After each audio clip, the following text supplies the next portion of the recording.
How to block someone from seeing your post on Facebook without unfriending. If you want someone to not see your post, but you don't want to unfriend that person at the same time because that could be quite obvious. Now, this could be your employer, this could be your friend, or this could be your parents in itself.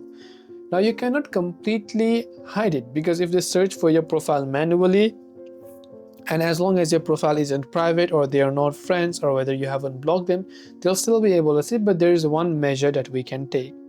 So what I'm going to do is I'm just going to come to my friends tab and select a certain friend, let's say for example. And when I do that, I can just tap the three dots icon here and I can choose to restrict that person instead.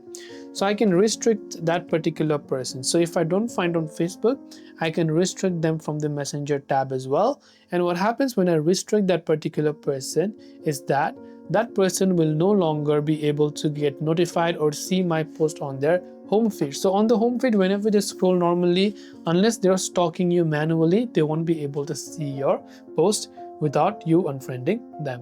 So I hope this video helped you out. Thanks for watching and see you soon as always in the next video.